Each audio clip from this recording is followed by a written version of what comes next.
বিসমিল্লাহির রহমানির রহিম।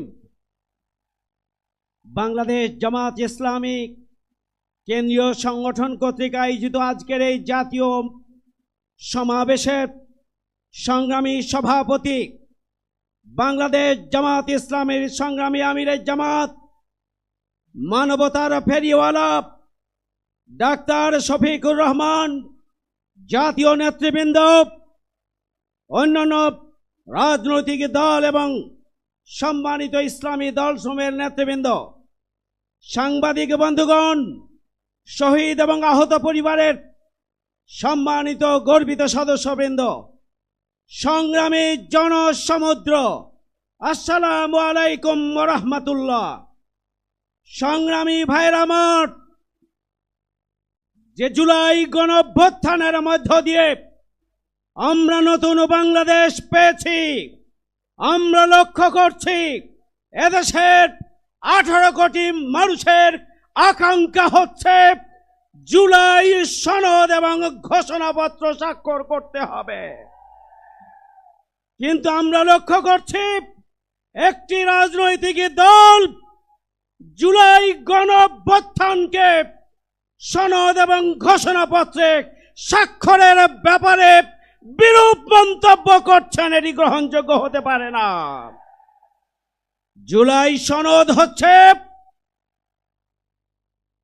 আমাদের জুলাই আগস্ট আন্দোলনের যে ত্যাগ এবং কোরবানি, যে শহীদ এবং আহত, তাদের রক্তের বিনিময়ে যে নতুন বাংলাদেশ, সেই বাংলাদেশের সাংবিধানিক এবং আইনানুগ ভিত্তি রচনার জন্য জুলাই সনদ আমাদেরকে অবশ্যই স্বাক্ষর করতে হবে।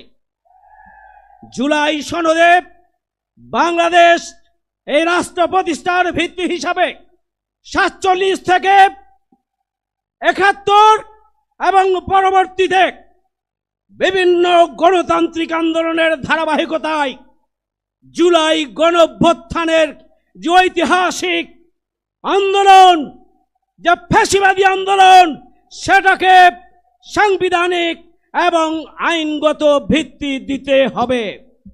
এই আন্দোলনে, এই গণঅভ্যুত্থানে যে চেতনা ছিল, সেটি হচ্ছে উই ওয়ান্ট জাস্টিস।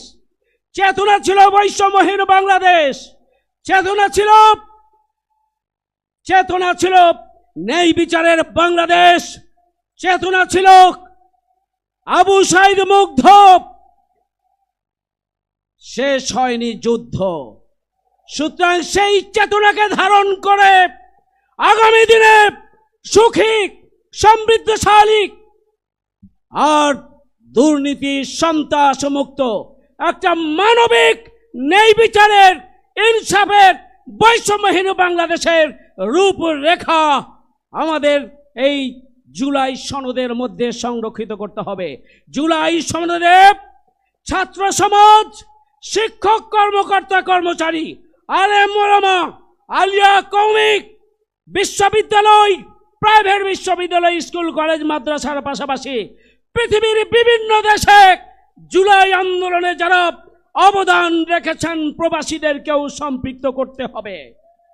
সংগ্রামী ভাইরা আমার, জুলাই এই সনদের মধ্যে আগামী দিনে রাষ্ট্র সংস্কার এবং সংবিধান সংস্কারের মাধ্যমে আগামী দিনে এমন একটি বাংলাদেশ প্রতিষ্ঠার স্বপ্ন থাকবে, যে বাংলাদেশ আগামী দিনে নতুন কোনো ফ্যাসিবাদের জন্ম দেবে না। এই জন্য অবিলম্বে জুলাই সনদ স্বাক্ষরের জন্য সরকারকে পদক্ষেপ গ্রহণ করতে হবে। 1-2টি দলের কথাই জুলাই সনদ থেমে থাকবে না। এটি 18 কোটি মানুষের দাবি। সেই দাবি পূরণের জন্য আমি আহ্বান জানিয়ে আগামী দিনের আন্দোলনকে আরো বেগবান করার আহ্বান জানিয়ে আমার কথা এখানে শেষ করছি।